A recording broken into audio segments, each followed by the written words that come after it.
आप सभी को सादर प्रणाम। मैं शशांक पांडे, अखिल भारतीय विद्यार्थी परिषद, अंबेडकर नगर। आज आप सभी के बीच में राजा राम मोहन राय जी के बारे में कुछ बातें रखना चाहता हूं। राजा राम मोहन राय जी बंगाल के रहने वाले थे। उनका जन्म 22 मई 1772 में हुआ। वो भारतीय पुनर्जागरण का अग्रदूत और आधुनिक भारत के जनक कहा जाता है। भारतीय सामाजिक और धार्मिक पुनर्जागरण के क्षेत्र में उनका विशिष्ट स्थान है। वे ब्रह्म समाज के संस्थापक, भारतीय भाषीय प्रेस के प्रवर्तक, जनजागरण और सामाजिक सुधार आंदोलन की प्रेरणा, बंगाल के नवजागरण युग के पितामह कहे जाते हैं। उन्होंने भारतीय स्वतंत्रता संग्राम और पत्रकारिता के कुशल संयोग से दोनों क्षेत्रों में गति प्रदान की। उन्होंने आंदोलनों में, जहां पत्रकारिता के आंदोलन में कई दिशा दिखाने का कार्य किया। राजा राम मोहन राय जी की दूरदर्शिता, वैचारिकता के सैकड़ों उदाहरण इतिहास में दर्ज है। राजा राम जी भले ही बंगाल के रहने वाले थे, किंतु उनके मन में हिंदी के प्रति अगाध प्रेम था। राजा राम जी ने रूढ़वादिता और कुरीतियों के विरोध किया। राजा राम मोहन राय जी ने, लेकिन उन्होंने रूढ़वादिता और कुरीतियों का विरोध अवश्य किया, लेकिन उनके मन में संस्कार और परंपरा और राष्ट्र गौरव के प्रति उनके दिल में अगाध प्रेम था। वे स्वतंत्रता चाहते थे, किंतु उनके मन में यह था कि जिस व्यक्ति को स्वतंत्रता मिले उसे आभास हो कि हमें अगर कुछ मिला है तो संघर्षों से मिला है, उसके प्रति हम सजग रहें। या उनके मन में था किसी व्यक्ति को कोई चीज अगर मुफ्त में मिल जाए तो उसकी वह सहिष्णुता नहीं है उसे, इसीलिए वह चाहते थे कि उसकी कीमत उसको पता लगे। राजा राम मोहन राय जी एक ब्राह्मण परिवार में जन्मे हुआ। उनका जन्म होने के बाद जब वह 15 वर्ष की है तब उन्होंने 4 भाषाओं का ज्ञान प्राप्त कर लिया, जिनमें पहली भाषा बंगाली थी, दूसरी संस्कृत थी, तीसरी अरबी थी और चौथी फारसी थी। राजा राम मोहन राय जी किशोरावस्था में ही उन्होंने काफी भ्रमण किया। भ्रमण करने के बाद उन्होंने ब्रह्म समाज की स्थापना की। ब्रह्म समाज की स्थापना करने के बाद वे इंग्लैंड और फ्रांस का भ्रमण किया। उन्होंने कुरीतियों के प्रति संघर्ष किया। राजा राम मोहन राय जी ने ईस्ट इंडिया कंपनी को छोड़ दिया। नौकरी छोड़कर वो राष्ट्र और देश प्रेम में लग गए। भारत की स्वतंत्रता और प्राप्ति के अलावा वह दोहरी लड़ाई लड़ रहे थे।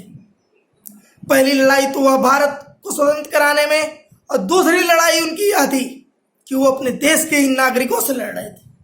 क्यों? क्योंकि अपने ही देश के नागरिकों में अंधविश्वास और कुरीतियों को जकड़े हुए हैं। अंधविश्वास और कुरीतियों को खत्म करने के लिए राजा राम मोहन राय जी ने अपने आप को झोंक दिया। उन्होंने बाल विवाह, सती प्रथा, जातिवाद, कर्मकांड और पर्दा प्रथा का विरोध किया, भरपूर विरोध किया। उन्होंने धर्म प्रचार के क्षेत्र में अलेक्जेंडर डल्फ ने उनकी काफी सहायता की। देवेंद्रनाथ टैगोर उनके सबसे बड़े अनुयायी हुए। आधुनिक भारत के निर्माता, सबसे बड़ी सामाजिक सुधार आंदोलन में संस्थापक, ब्रह्म समाज राजा राम मोहन राय सती प्रथा जैसी बुराइयों के उन्मूलन में एक महत्वपूर्ण भूमिका निभाई। वह यह थी, उन्होंने उसका विरोध किया। जब उन्होंने अंग्रेजी आधुनिक चिकित्सा प्रौद्योगिकी के क्षेत्र में लोकप्रियता, समाज के विभिन्न बदलाव की वकालत की, यही कारण रहा कि वह मुगल सम्राट राजा के रूप में भेजा गए। राजा राम मोहन राय जी पत्रकारिता के क्षेत्र में उन्होंने ब्रह्म निकल मैगजीन, संवाद कौमुदी, मिरात उल अखबार, एकेश्वरवाद का उपहार, बंगदूत जैसी स्त्री पत्रों का संपादन प्रकाशन किया। बंग दूत एक अनोखा पत्र था। इसमें बंगला, हिंदी और फारसी भाषाओं का प्रयोग किया गया, एक साथ किया गया। इसी से हमें ज्ञात होता है कि वो कितने जुझारू और सशक्त व्यक्तित्व के व्यक्ति थे।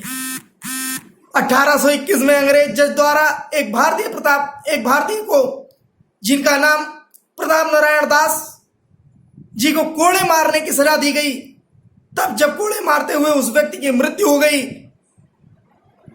तो राजा राम मोहन राय जी ने उस पर भी कुछ बातें लिखी।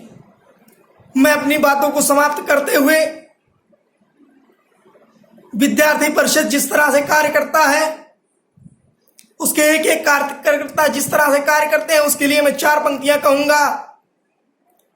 क्या पता कब मौत का पैगाम आ जाए, क्या पता कब मौत का पैगाम आ जाए, क्या पता कब जिंदगी की आखिरी शाम आ जाए।